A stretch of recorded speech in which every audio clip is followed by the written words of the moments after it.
Hello दोस्तों, welcome to mathematics easy way. मैं Pawan sir आप सभी का एक बार फिर से स्वागत करता हूं। जैसा कि आप जानते हैं कि इस समय चल रहा है आरआरबी एनटीपीसी के एग्ज़ाम, और उस एग्ज़ाम में जो मैथ्स के क्वेश्चंस आ रहे हैं उस मैथ्स का एनालिसिस मैं आप तक पहुंचाने की पूरी कोशिश कर रहा हूं।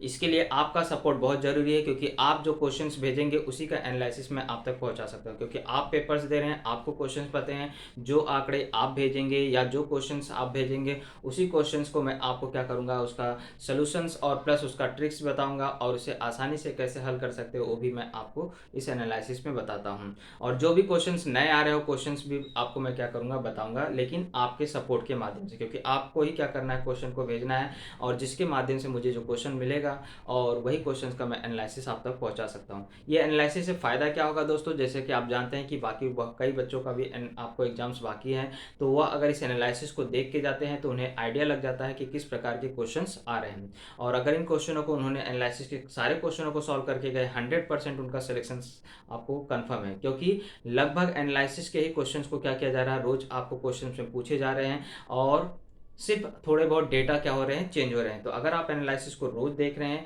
तो याद रखिए कि आपको लगभग आप 70 से 80% क्या कर रहे हैं, क्वेश्चन को सॉल्व कर लेंगे आसानी से। उसमें कोई भी आपको डाउट नहीं आएगा, क्योंकि अगर इन क्वेश्चनों को आपने सीख के रखा है तो वही क्वेश्चंस आ रहे हैं। लगभग आपको सिर्फ क्या किया जा रहा है, डेटा को क्या किया जा रहा है, थोड़ा बहुत चेंजेस कर दिया जा रहा है, क्योंकि इतने सारे पेपर्स हैं हो रहे हैं, इतने हर दिन पेपर्स में, लेकिन क्वेश्चन क्या है आपको एक सीमित मात्रा में।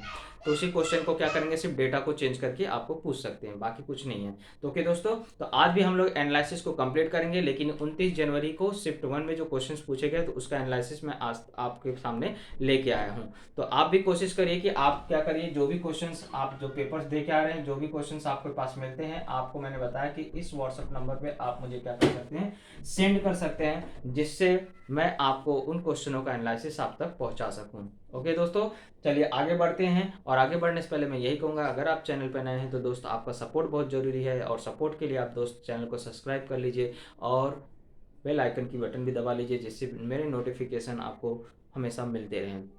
और दोस्तों, वीडियो अगर अच्छा लगा है तो प्लीज़ लाइक करिए और दोस्तों के साथ शेयर करिए, जिससे उनका एग्ज़ाम जो बाकी है उनका पेपर क्या हो सके, अच्छे से जा सके और सबका सिलेक्शन हो सके। इसी तरह इसके लिए मैं आपको बेस्ट ऑफ लक कहूँगा, और अपनी मेहनत पूरी करिए। ओके दोस्तों, चलिए स्टार्ट करते हैं आज का एनालिसिस पहला क्वेश्चन के साथ।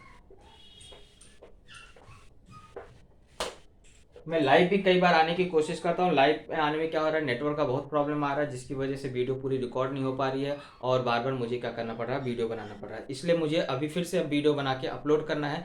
तो मैं, क्योंकि लाइव में नेटवर्क का बहुत इशू चल रहा है, इसलिए मैं लाइव नहीं आ पा रहा हूँ। चलिए पहला क्वेश्चन हम लोग देखते हैं क्या दिया गया था।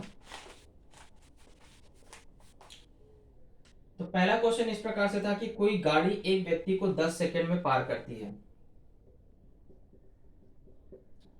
कोई गाड़ी है, एक व्यक्ति को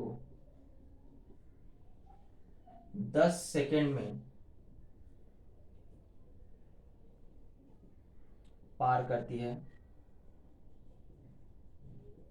तथा वही गाड़ी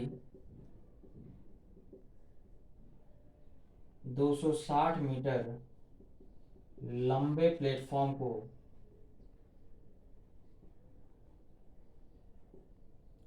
20 सेकंड में पार करती है।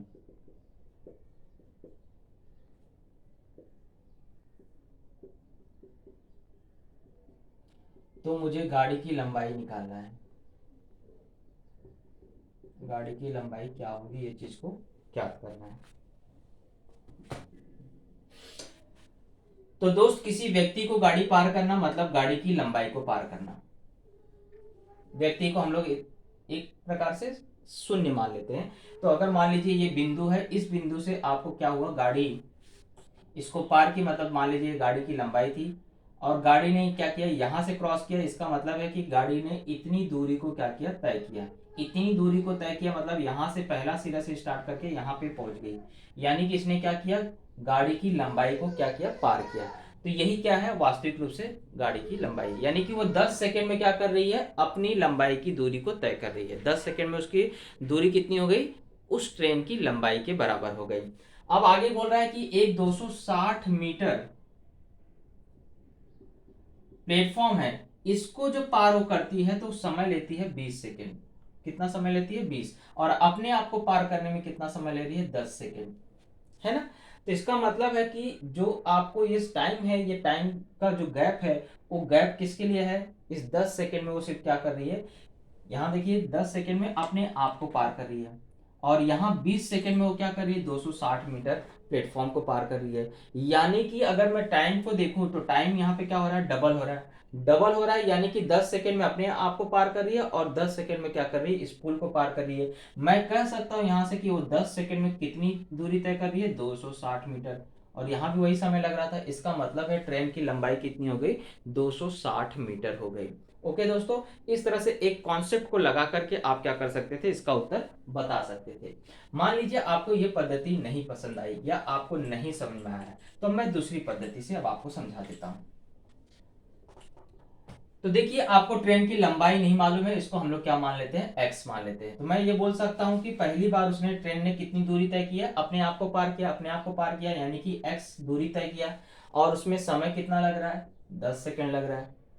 तो आपको दोनों समय गाड़ी की चाल बराबर है, तो ये चाल ही का सूत्र हुआ, दूरी बटे समय क्या होता है? चाल होता है। तो ये हम लोग का चाल आ गया गाड़ी का, और यही चाल इक्वल कब है? जब वो क्या कर रही है? 260 मीटर लंबे प्लेटफॉर्म को पार कर रही है, प्लस अपने आप को पार कर रही है। पूरा प्लेटफॉर्म का एक सिरे से दूसरे सिरे तक जाना, यानी कि उसको भी पार कर रही है, प्लस 260 मीटर को भी क्या कर रही है? क्रॉस कर रही है, अपने आप को भी क्रॉस कर रही है। और उस समय समय लग रहा है 20। अब इसी को हल कर लीजिए, 10 एक कम 10, 10 दूनी 20, गुणा किया तो 2x बराबर 260 प्लस एक्स, एक्स यहाँ के माइनस हो गया, तो x बराबर कितना आ गया? 260। यानी कि गाड़ी की लंबाई कितनी हो गई? 260 मीटर हो गई। तो इस तरह से आप हल करके भी क्या कर सकते हो? उसका उत्तर बता सकते हैं। ओके दोस्तों, चलते हैं अगले प्रश्न की तरफ। बहुत ही अच्छे अच्छे प्रश्न आ रहे हैं, और इसको आसानी से क्या कर सकते हैं? सॉल्व करके दोस्तों अपना सिलेक्शन पक्का कर सकते हैं। बस आपको रोज क्या करना है? एनालिसिस को देख के जाना है। ओके, चलिए क्वेश्चन नंबर सेकंड पे।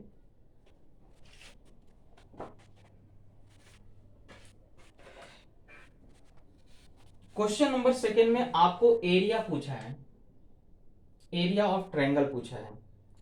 क्या करना है मुझे? त्रिभुज का क्षेत्रफल ज्ञात करिए।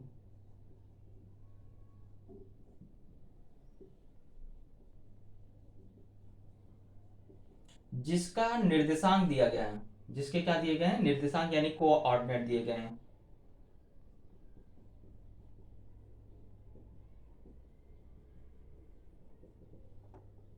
कोऑर्डिनेट क्या दिया गया है? एक है 0,1, एक है 1,-1, और तीसरा बिंदु है आपको 1,1।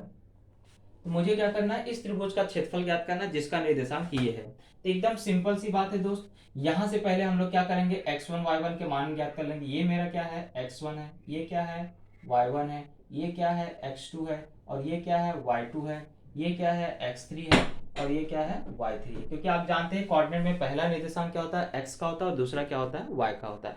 अगर मैं इसको 1 से दर्शा रहा हूँ, मतलब ये हो गया x1 और ये हो गया y1, ये x2, ये y2, ये x3, ये y3।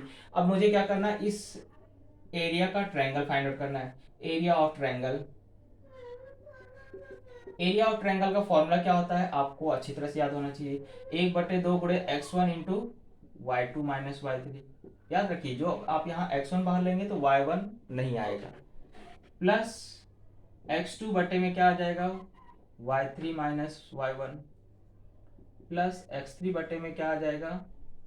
y1 minus y2। अब यही वैल्यू को आपको क्या करना है? यहाँ पे सब्स्टिट्यूट कर देना है।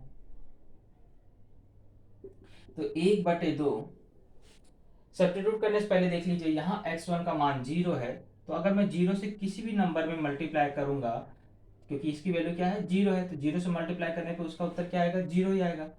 प्लस x2 का वैल्यू कितना है? 1, और y3 कितना है? 1, और y1 1 माइनस 1 कितना हो गया? 0, यानी कि ये भी क्या हो गया? x2 इंटू 0 हो गया।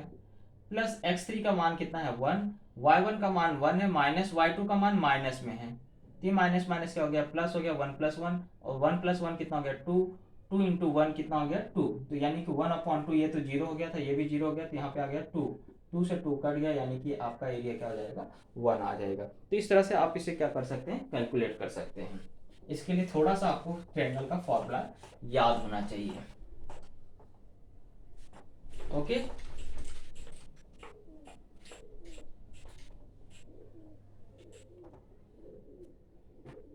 चलिए अगला क्वेश्चन देखते हैं। दूरी का भी सूत्र आपको याद होगा। अगर दो बिंदुओं के बीच की दूरी निकालना है तो दूरी का सूत्र क्या होता है, x1 माइनस x2 का वर्ग प्लस y1 माइनस y2 का वर्ग। ये सूत्र आपको याद होना चाहिए। हो सकता है अगले बार क्या हो, दूरी का आपको प्रश्न पूछा जाए। हो सकता है आपको मध्य बिंदु का निर्देशांक निकालना हो, तो मध्य बिंदु का निर्देशांक निकालने के लिए आपको मालूम है x1 प्लस x2 बटे में 2 और y1 प्लस y2 बटे में 2। ये क्या है, मध्य बिंदु का है। किसी भी मध्य बिंदु का निर्देशांक अगर आपको निकालना है, और ये क्या है, दो बिंदुओं के बीच की दूरी का सूत्र है। और तीसरा सूत्र केंद्रों का सूत्र ले लीजिए। मान लीजिए आपको त्रिभुज दिए गए हैं और उसके माध्यिकाओं का क्या दिया गया है, निर्देशांक दिया गया है, या त्रिभुज के निर्देशांक दिए गए हैं और आपको बोला केंद्रों का निर्देशांक ज्ञात करिए। तो केंद्रों का निर्देशांक ज्ञात करने का सूत्र होता है,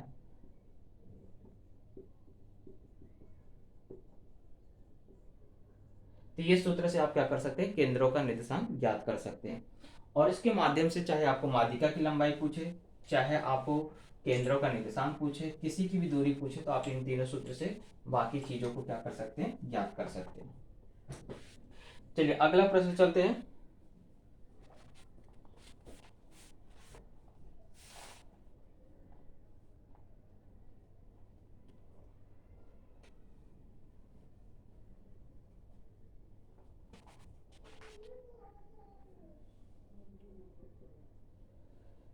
बोला किसी वस्तु के मार्क प्राइस का 90% पर बेचा जाता है। किसी वस्तु को अंकित मूल्य के 90% पर बेचा जाए तो 7% की हानि होती है।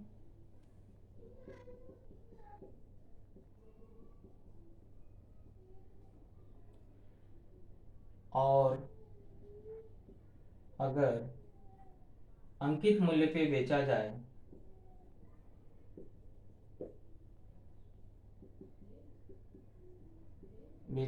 तो कितना प्रतिशत लाभ होगा।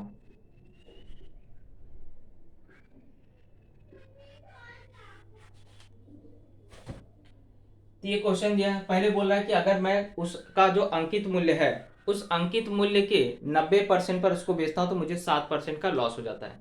यानी कि जो मेरा सेलिंग प्राइस वो क्या है, सेलिंग प्राइस किस पे बोल रहा है, मार्क प्राइस का 90%। सिंपल सी बात बोला ना कि जो सेलिंग प्राइस किस पे बेच रहा है, वो मार्क प्राइस के 90% पे, यानी कि मार्क प्राइस का जो 90% है यही क्या है, सेलिंग प्राइस है।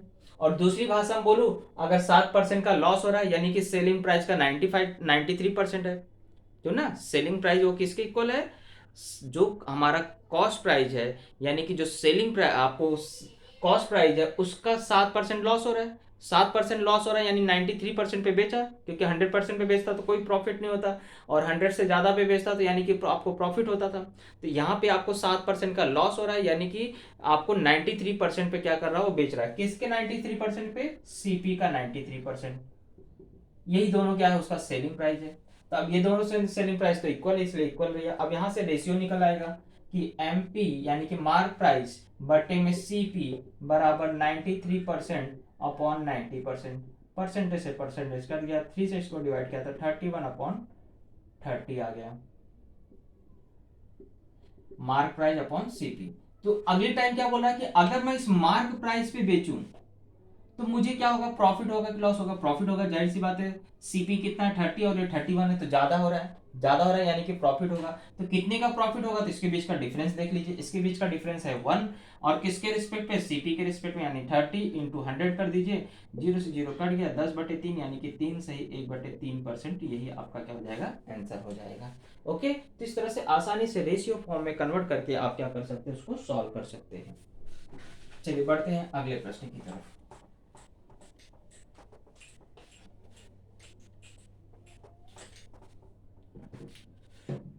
तो दोस्तों अगला प्रश्न बोल रहा है, किसी संख्या को 7 से विभाजित करने पर शेषफल 5 आता है। किसी संख्या को मतलब अगर मैं किसी नंबर को, संख्या को मैं क्या करता हूं, 7 से विभाजित करता हूं तो मेरा शेषफल जो है कितना आ रहा है, शेषफल कितना आ रहा है? 5 आ रहा है। शेषफल कितना आ रहा है? 5 आ रहा है। तो बोला कि अगर मैं संख्या के वर्ग को, संख्या के क्या करूंगा, उसके वर्ग को क्या करूं, 7 से विभाजित करूंगा, तो शेषफल कितना आएगा उस चीज को हमें ज्ञात करना है। ये मेरा प्रश्न है कि संख्या को अगर मैं 7 से विभाजित करता हूं तो शेषफल आता है 5, और संख्या के वर्ग को अगर मैं 7 से विभाजित करूंगा तो शेषफल कितना आएगा, ये चीज को हमें क्या कर रहा है, पूछ रहा है। तो एकदम सिंपल सी बात है दोस्त, जब भी इस प्रकार का प्रश्न आए तो चाहे वो संख्या का वर्ग करे, चाहे वो 3 गुना करे, चौगुना करे, उसका घन निकाले, जो संख्या के साथ वह संबंध बनाएगा वही उसके शेषफल के साथ कर दीजिए। तो यहाँ पे बोल रहा है संख्या के वर्ग को अगर मैं 7 से विभाजित कर रहा हूं, यानी कि मैं शेषफल के वर्ग में क्या करूंगा, 7 से भाग दे के देख लूंगा। तो 5 का वर्ग बटे 7 यानी कि 25 बटे में 7, तो मेरा शेषफल कितना आ जा रहा है, 4 आ जा रहा है। इस तरह से आप इस प्रश्न को हल करिए दोस्तों, बहुत आसान ट्रिक है ये। आसान ट्रिक मतलब अगर ये बोला होता संख्या का 3 गुने में मैं 7 से भाग करूं, तो यहाँ भी शेषफल का भी क्या करते थे आप, 3 गुना कर देते थे। अगर बोलता कि मैं संख्या के घन में 7 से भाग दूंगा तो क्या बचेगा, तो संख्या शेषफल का क्या करते थे, घन करके 7 से भाग देते थे। तो ये आसान तरीका है शेषफल को क्या करना, पता करना। ओके, चलते हैं अगले प्रश्न की तरफ।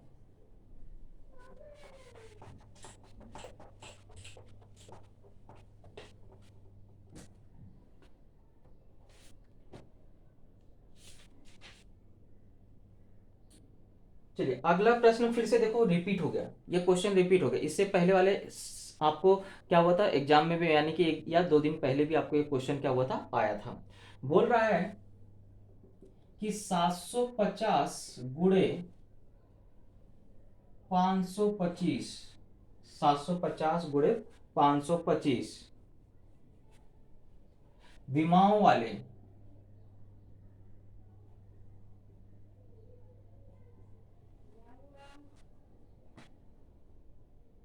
किसी हॉल में, विमाओं वाले किसी आयताकार हॉल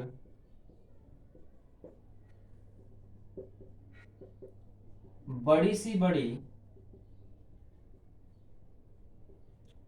कितनी वर्गाकार टाइल्स लगाई जा सकती हैं।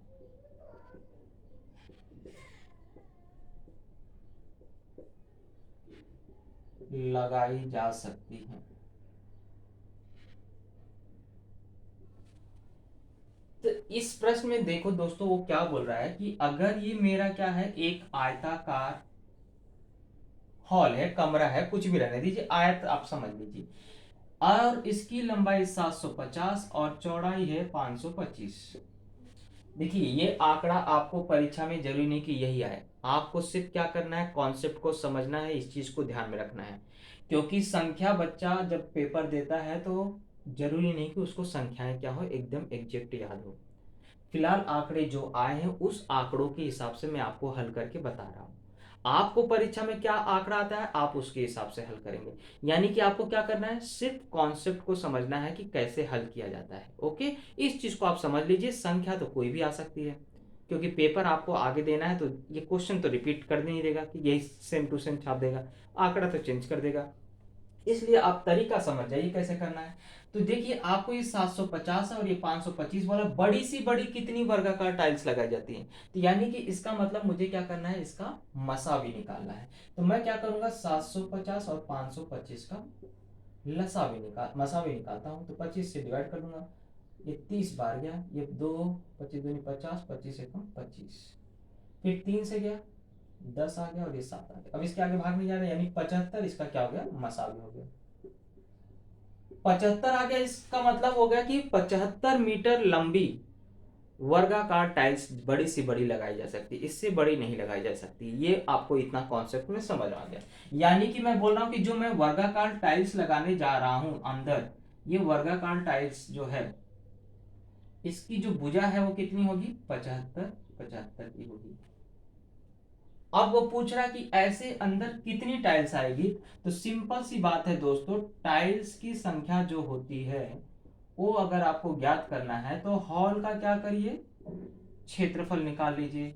हॉल के क्षेत्रफल में क्या करिए, टाइल्स का क्षेत्रफल का भाग दे दीजिए।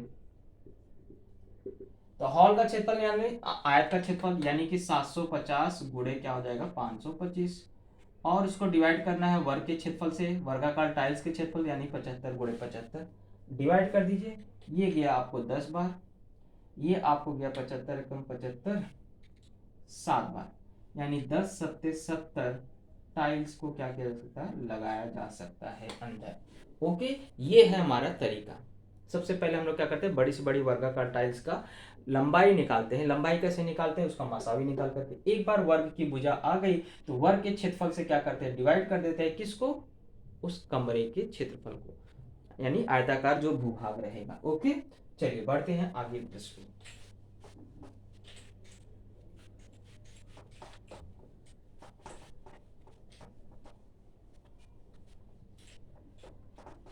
तो दोस्तों अगला प्रश्न जो है वो आपको क्या दिया है देख लेते हैं। यस, नंबर मिल गया है। ये बहुत ही इंपॉर्टेंट क्वेश्चन है दोस्तों। इस प्रकार आपको एक क्वेश्चन इससे पहले वाले एग्जाम में पूछा था।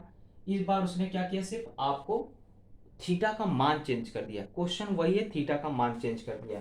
तो एकदम सिंपल सी बात दोस्तों, मैं आपको प्रश्न समझाने की कोशिश कर रहा हूँ। बोल रहा है कि ये आपको क्या है, एक मीनार है, और कोई व्यक्ति इस मीनार को मान लीजिए यहाँ से देख रहा था, पहले इस चोटी को तो बन रहा था आपको 30 अंश का कोण बन रहा था। ये नजदीक आया, नजदीक आया और इस स्थान से उसने क्या किया, मीनार की चोटी को देखा, और तब बन रहा था कोण 45 अंश का। और ए और बी के बीच की दूरी यानी कि वो कितने नजदीक आया, 50 मीटर नजदीक आया, ये आपको दिया गया था। तो वो पूछ रहा है कि ये मीनार की ऊंचाई कितनी होगी, इस चीज को आपको ज्ञात करना है। ओके, यही चीज आपको ज्ञात करना है। तो मैं आज आपको पूरा कॉन्सेप्ट समझाता हूँ कि कैसे ये ज्ञात होता है। ओके, और कोण का माप कब रहेगा, क्या रहेगा और क्या करना है आपको। तो देखिए 30 हो गया, 45 हो गया, इससे पहले 30 और 60 का पूछ चुका है वो, और यही कोण होते हैं, बाकी कोण आपको कोई एक्स्ट्रा नहीं देगा, पूछेगा नहीं। तो ओके, सबसे पहले मुझे क्या करना है, देखिए यहाँ पे ध्यान से देखिए, कॉन्सेप्ट को समझिए। आपको अगर ये 45 अंश है, ये 90 है, तो जाहिर सी बात है ये भी 45 अंश होगा, यानी कि आपको ये दोनों भुजा बराबर होगी आपस में। और यही मीनार की क्या है, ऊंचाई है, यानी कि अगर ये h है तो ये भी क्या होगी, h होगी। इतना आपको छोटी भुजा में छोटे त्रिभुज में समझ गया होगा।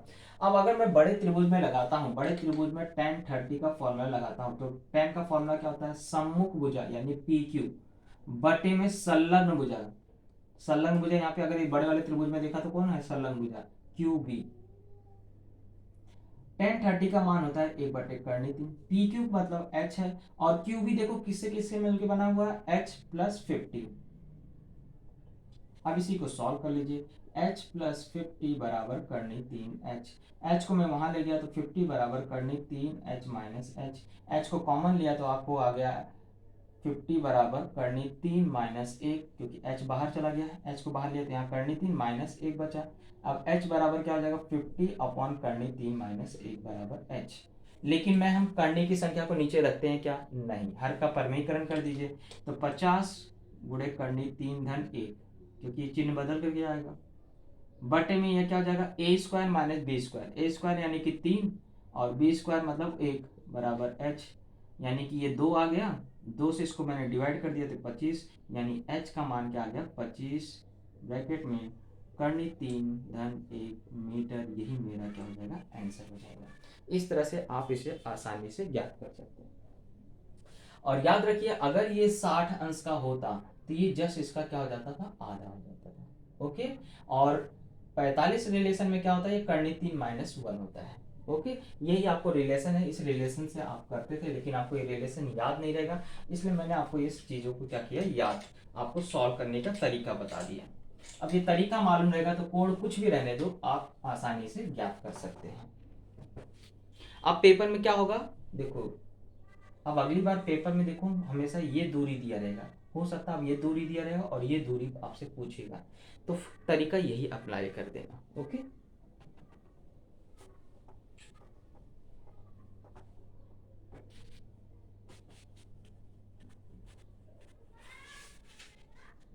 चलिए अगला क्वेश्चन देखते हैं।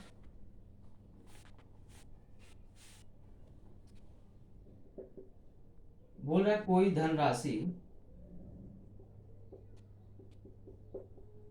3 साल में 3 गुना हो जाती है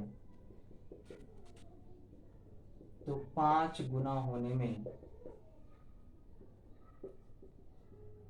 कितना समय लगेगा?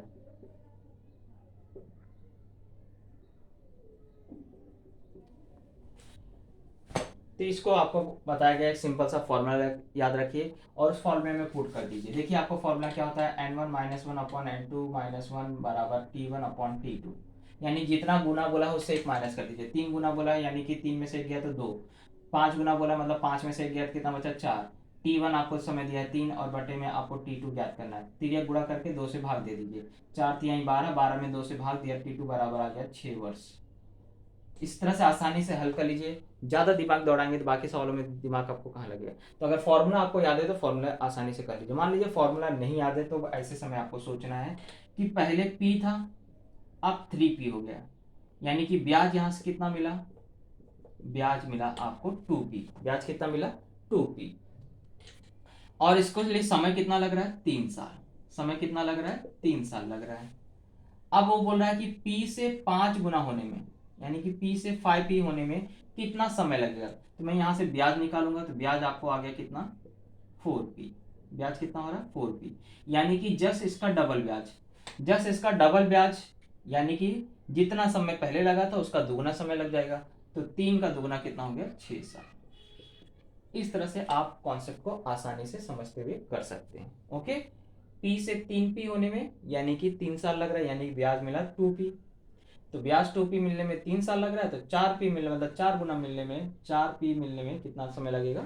6 साल लगेगा, उसका दुगना हो जाएगा। इस तरह से को हल कर सकते हैं अगर सूत्र याद नहीं है तो।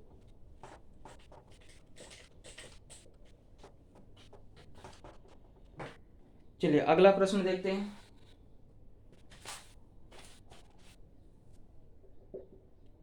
बोल रहा है कि कोई श्रेणी है 2 7 12 डैश डैश डैश, आपको क्या करना है? 10वां पद ज्ञात करना है। 10th पद आपको क्या करना है? 10th टर्म आपको याद करना है।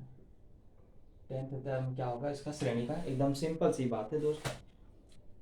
सिंपल सी बात क्या है? पहले डिफरेंस देख लो कितने का है? 5 का डिफरेंस है। पहली संख्या क्या है? 2 है।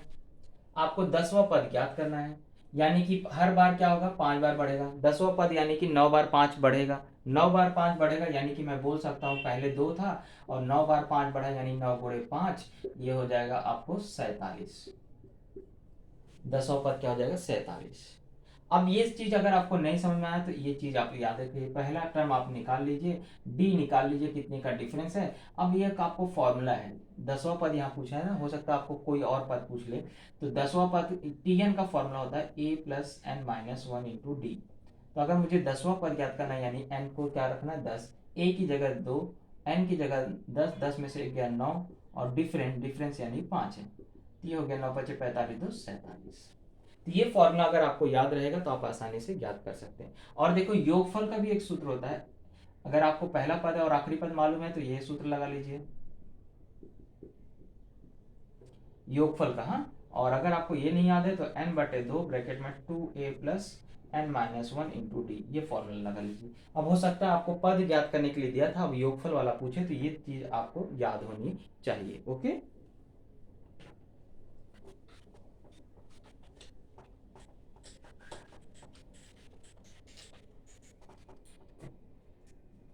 चलिए आगे बढ़ते हैं।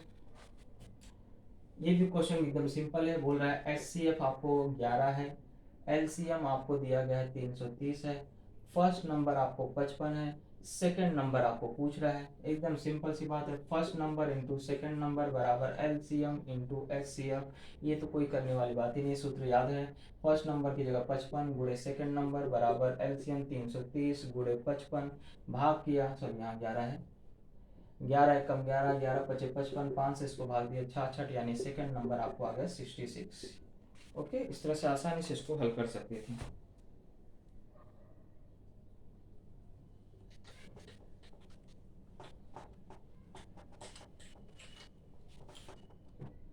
चलिए अगले क्वेश्चन को देख लेते हैं।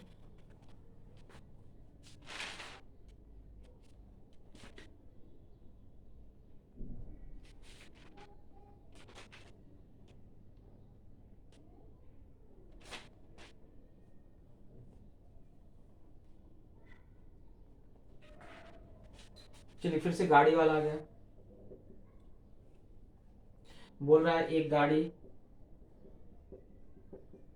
600 मीटर लंबे पुल को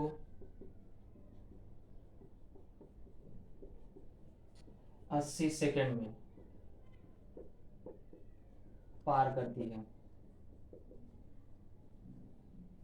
तथा 200 मीटर लंबे पुल को 40 सेकंड में पार करती है,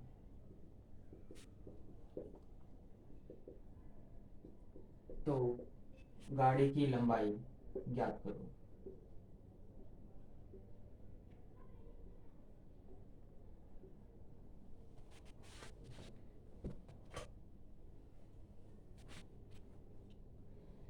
तो दोस्तों वही सवाल आपको मैंने इससे पहले कराया है, कुछ नहीं करना है। ट्रेन की लंबाई आपको नहीं पता है, ट्रेन की लंबाई को x मान लीजिए। तो ये गाड़ी जो है पहले क्या कर रही है, 600 मीटर तो पार तय कर ही रही है, प्लस अपनी लंबाई को भी क्रॉस कर रही है। यानी कि फर्स्ट टाइम उसने क्या किया, कितनी दूरी तय किया, 600 मीटर लंबे पुल को पार करी प्लस अपनी लंबाई को, कितने समय में, 80 सेकंड में। तो ये हो गया हमारी चाल गाड़ी की। और यही चाल किसके इक्वल है, जब वो 200 मीटर पुल को पार कर रही है प्लस अपनी लंबाई को पार कर रही है और उसको समय लग रहा है 40। चाल तो दोनों इक्वल है, इसलिए दोनों को इक्वल ही ले लिया। अब इसको हल कर लीजिए, 40 से कम 40, 40 दूनी 80, वहां जाके गुणा हो गया, तो 600 प्लस एक्स बराबर 400 धन 2x, घट गया यहाँ पे x जा करके, और यहाँ पे 400 आके घट गया, ये आ गया 200 बराबर x। यानी कि गाड़ी की लंबाई कितनी है, 200 मीटर है। इस तरह से आप ज्ञात कर सकते हैं। मान लीजिए आपको यहाँ पे गाड़ी की चाल पूछ लेता, तो चाल मतलब सिर्फ यहाँ पे x की वैल्यू पुट कर दीजिए, तो 600 प्लस 200 बटे में 80, तो ये हो जाएगा 800 बटे में 80, यानी कि 10 मीटर प्रति सेकंड क्या हो गया, गाड़ी की चाल हो गया। अगर इसे घंटे में बदलना है तो 10 गुणे 18 बटे 5 कर दीजिए, तो 36 किलोमीटर प्रति घंटा हो जाएगा। तो अगर चाल पूछता तो, फिलहाल अभी आपको यहाँ पे ट्रेन की लंबाई पूछा है। ओके, चलिए अगले प्रश्न पे।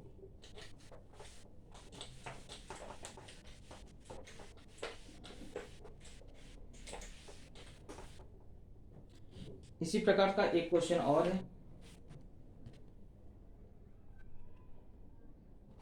क्या क्वेश्चन है, एक व्यक्ति आधी दूरी, देखो इसको मैं डायग्राम से बता रहा हूँ। मान लीजिए कोई व्यक्ति है, उसे ए स्थान से बी स्थान पे क्या करना है, जाना है। इसमें से आधी दूरी, हाफ, किस चाल से तय कर रहा है, 50 किलोमीटर प्रति घंटा, और आधी दूरी वो 40 किलोमीटर प्रति घंटे से तय कर रहा है। और इन दोनों के में टोटल समय लग रहा है 18 घंटे, मिला के टोटल लग रहा है 18 घंटे। तो हमें पूछ रहा है कि दूरी कितनी होगी। हमारा क्वेश्चन क्या है, दूरी ज्ञात करो, दूरी बराबर क्वेश्चन मार्क है। तो सिंपल सी बात है दोस्तों, ऐसे प्रश्न को हम लोग पहले कर चुके हैं। क्या ज्ञात किया जाता है, पहले औसत, औसत चाल ज्ञात करते हैं। और औसत चाल एकदम अच्छे से सूत्र याद कर लो दोस्तों, कई बार पूछ रहा है औसत चाल। औसत चाल का सूत्र होता है 2 गुणे पहली चाल गुणे दूसरी चाल बटे चालों का योगफल। तो 2 गुणे S1 का मान कितना है, S1 कितना है 50 गुणे 40 बटे में इन दोनों का योगफल किया तो 90, तो 0 से 0 कट गया, और ये हो गया आपको 50 चौक 200, 200 दूनी 400 बटे 9। ये क्या हो गया, मेरी औसत चाल हो गई किलोमीटर प्रति घंटा। अब मुझे क्या बोला है, 18 घंटे टोटल लग रहे हैं। तो टोटल लग रहा है यानी दूरी ज्ञात करने का सूत्र क्या होता है, चाल गुणे समय। यही सूत्र होता है ना, चाल गुणे समय। चाल गुणे समय अगर सूत्र है तो चाल मेरी क्या है, औसत चाल 400 बटे 9 है, और समय लग रहा है मुझे 18, तो 9 दूनी 18 यानी 400 दूनी 800 किलोमीटर प्रति घंटा मेरी क्या हो गई, स्पीड हो गई। इस तरह से आसानी से इसको ज्ञात कर, मैं यहाँ पे भी समय का आपको गुणा करके आसानी से ज्ञात करके बता सकता था, लेकिन मैंने आपको पहले यहाँ पे परीक्षा में औसत चाल ज्ञात करने के लिए भी आता है, इसलिए पहले मैंने औसत चाल निकालना आपको सिखा दिया, फिर आपको वहां से दूरी निकालना सिखा दिया। इसलिए दोनों चीज आपको यहाँ पे समझ गए। डायरेक्ट मैं यहाँ पे लगा सकता था दूरी बराबर ये गुणे समय, तो आपका भी उत्तर आ जाता था। लेकिन मैंने आपको यहाँ पे औसत चाल निकालना भी सिखा दिया और दूरी निकालना भी सिखा दिया।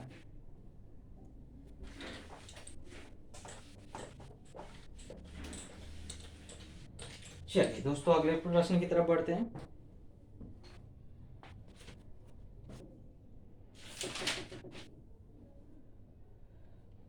अगला प्रश्न है, कहीं किसी बहुभुज के बारे में बोल रहे हैं। कोई बहुभुज के आंतरिक कोण तथा बाहरी कोण का अंतर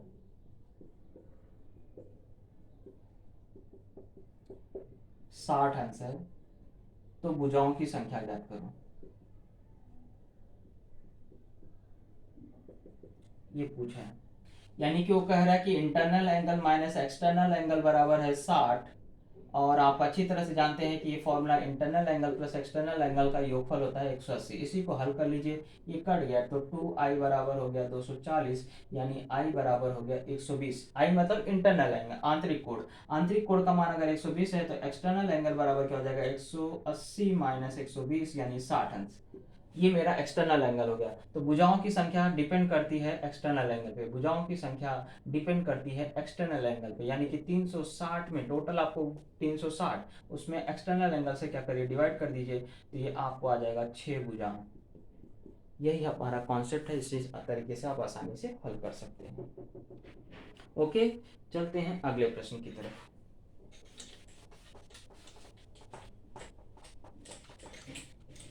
अगला प्रश्न बोल रहा है कि कोई दीवार है 6 मीटर ऊंची है और एक सीढ़ी लगा जा रही है दीवार के, और ये दीवार से उसकी दूरी दिया गया है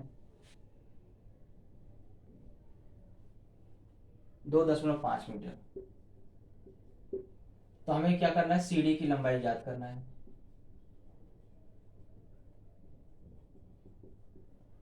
एकदम सिंपल सी बात है, पाइथागोरस प्रमेय लगा दीजिए। तो सीढ़ी की लंबाई बराबर, यहाँ कोई कॉन्सेप्ट की जरूरत ही नहीं, सीढ़ी की लंबाई ज्ञात करना है, यानी कि 6 का वर्ग प्लस 2.5 का वर्ग, 36 धन 6.25, जोड़ दिया तो आ गया 42.25, और ये किसका वर्ग है, 6 सत्ते 42 होता है, यानी कि 6.5 मीटर। ये हमारा क्या हो जाएगा, आंसर हो जाएगा। ओके, चलिए अगला क्वेश्चन देखते हैं। बहुत ही इंटरेस्टिंग क्वेश्चन है अगला क्वेश्चन।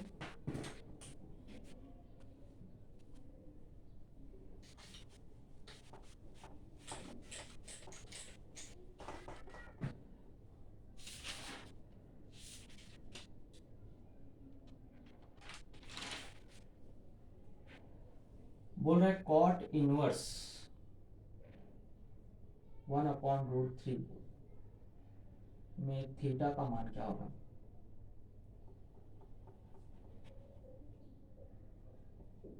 थीटा का मान ज्ञात करना। कॉट इनवर्स यानी यहाँ पे आपको कुछ नहीं है, मतलब मैं इसको बोल सकता हूँ कॉट इनवर्स -1/√3 बराबर आपको यहाँ पे आ गया थीटा। ओके, थीटा बोल सकता हूँ या वाई बोल सकता हूँ, कुछ भी बोल दीजिए, एक्स बोल सकते हो। अब ये यहाँ पे गया तो ये हो गया -1/√3 बराबर, यहाँ जाएगा तो आपको क्या जाएगा, क्योंकि जानते हो इनवर्स मतलब होता है जैसे पावर माइनस में होता है तो इसको बटे में ले जाते हैं तो पावर क्या हो जाता है, प्लस में हो जाता है। फिर ये कॉट यहाँ पे जाके क्या हो जाता है, गुणा हो जाता है, तो कॉट थीटा हो जाएगा। तो ये क्या हो गया, कॉट थीटा, है ना। अब कॉट थीटा बराबर क्या है, माइनस में। अगर ये माइनस में नहीं होता तो मैं डायरेक्ट यहाँ बोल सकता था ये कॉस क्या है, 60 डिग्री का वैल्यू है। ये कॉट किसके 60 डिग्री का क्या है, वैल्यू है। लेकिन यहाँ पे आपको क्या है, ये कॉट माइनस में दिया है, मतलब माइनस में आपको दिया है 1/√3। तो माइनस में जब भी दिया रहेगा तो दोस्तों इसको हम लोग को कॉट में ही रखना है, तो कॉट में ही रखना है, तो इसका मतलब है कि इसको 180 में से क्या करिए, माइनस कर दीजिए, क्योंकि आपको माइनस में कब रहता है, जब ये दूसरे चतुर्थांश में रहता है। तो इसके लिए हम लोग को क्या करना है, कॉट में से क्या करना है, ये किस डिग्री का मान है, 60 डिग्री का मान है, तो कॉस 180 माइनस क्या कर दीजिए, -60 कर दीजिए।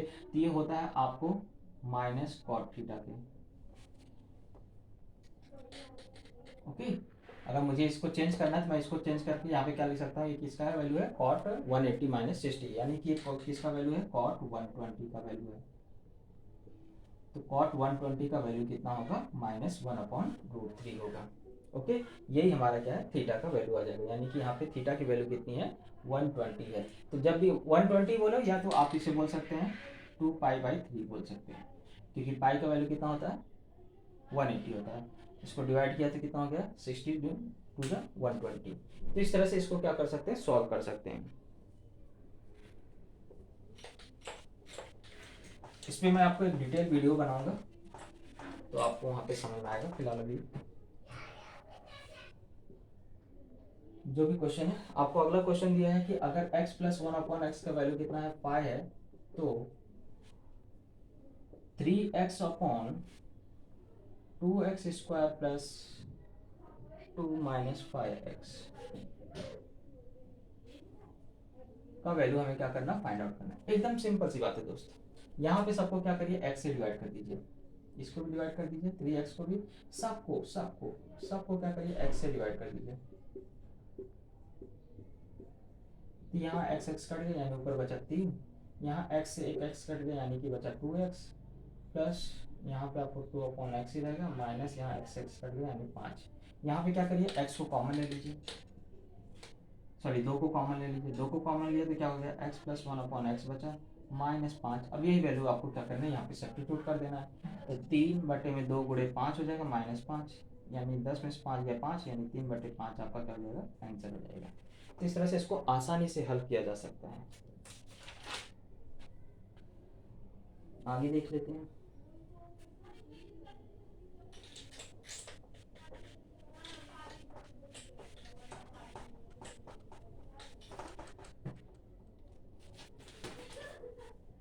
बोल रहे 11 के घन तथा 12 के घन के बीच कौन सी संख्या है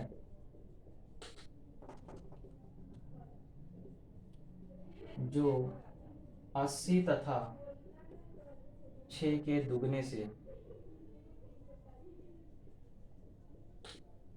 विभाजित हो।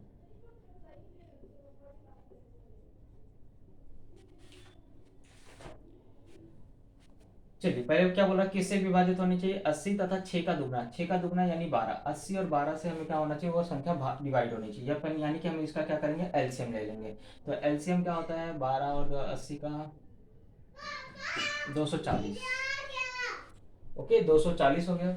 अब 240 से हम लोग क्या करेंगे, यहाँ देखेंगे कि कौन से 11 का घन मतलब होता है कि आपको 1321 के बीच में होना चाहिए, और 12 के घन यानी 1728, यानी वो नंबर क्या होना चाहिए, इन दोनों संख्याओं के बीच में होना चाहिए। तो हम लोग 240 का देखते हैं पहाड़ में कितनी बार आता है। मान लीजिए आपको 5 से डिवाइड किया, 5 शून्य शून्य 5 का 20, 2 बार गया, 5 दूनी 10, 2 12 हो रहा है। ये तो अभी छोटा पड़ रहा है। अगर इसको 6 बार से गुणा कर दें तो 6 शून्य शून्य 624, 2 हासिल, 6 दूनी 12, 2 14। तो ये नंबर देखिए आपको इसके बीच में आ रहा है, यानी कि आपको ऑप्शन से देख के पता चलेगा कौन सा ऑप्शन दिया गया है। इसी बात प्रकार से 7 से भी गुणा करके देख चेक कर सकते हैं, 8 से भी, 8 से शायद ज़्यादा हो जाएगा, 24 अट्ठे ज़्यादा हो जाएगा। तो मुझे लगता है 6 और 7 से गुणा करने पे जो नंबर आएगा वही आपको लिखना है। फिलहाल ये नंबर तो मिल रहा है, लेकिन ये ऑप्शन में है कि नहीं है ये आपको चेक करना है। तो एक नंबर ये हो सकता है, मान लीजिए 224 × 7 कर देते हैं, तो 7 शून्य शून्य 7 चौक 28, 7 से लगा 2, 7 दूनी 14, 2 16, ये भी नंबर आपको इसके बीच में ही आ रहा है। अब इसके बाद का नंबर उससे ज़्यादा हो जाएगा, यानी कि इन्हीं दोनों में से कोई एक ऑप्शन में आपको दिया होगा, यही आपको क्या करना था, टिक करना था। ओके,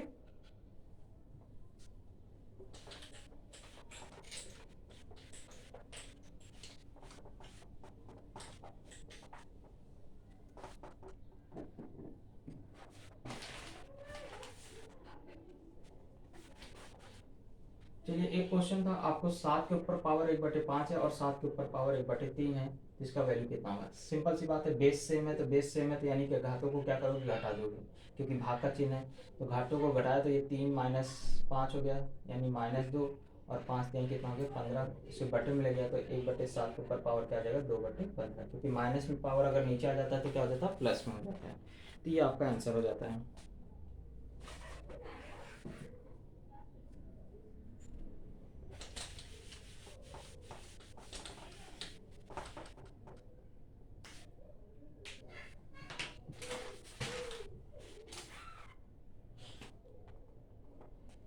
एक सवाल आपको पूछा था कि अगर मूलधन 20,000 रुपये है, रेट 8% है, और चक्रवृद्धि ब्याज आपको है 3,328। तो टाइम कितना लगा ये हमें क्या करना है, ज्ञात करना है। तो दोस्तों एकदम सिंपल सी बात है, अगर ये पी इतना दिया है, चक्रवृद्धि इतना ब्याज दिया है, तो अमाउंट कितना हो गया आपको जोड़ के देखिए 23,328 हो गया अमाउंट। तो अमाउंट अपॉन पी बराबर क्या होता है, आपको रेट 100 कर दीजिए, 108 बटे में कितना हो जाएगा 100, पावर आपको पता नहीं है। चलिए अब इसी को हम लोग क्या करते हैं, सॉल्व करते हैं। तो ये आपका कितना है 23,328 बटे में पी कितना है आपको 20,000 बराबर 108 बटे में 100। ओके, और इसके ऊपर पावर एन, एन का ही तो वैल्यू हमें क्या करना, फाइंड आउट करना है। तो हम लोग इसको क्या करेंगे, डिवाइड करते हैं। इसको देखो पहले डिवाइड किया तो ये नंबर आपको छोटा हो गया, ये नंबर छोटा हुआ यानी कि किससे भाग जाएगा, 4 से 25 आ गया और ये 27 आ गया। अब इसको डिवाइड करके देखते हैं। इसको डिवाइड करेंगे तो पहले आपको 4 से डिवाइड कर लेते हैं। 4 पंचे 20, 5,000 हो गया। 4 पंचे 20 बचा कितना 3, 33, 4 8 32, 4 3 12, 4 2 8। फिर इसको हमने अगर डिवाइड किया 25 से, तो ये हो गया 25 दूनी 50, 200, 2500 डिवाइड में होता है, सॉरी 2 से डिवाइड किया तो ये हो गया 2,500। इसको 2 से डिवाइड किया तो आपको 2 दूनी 4, 2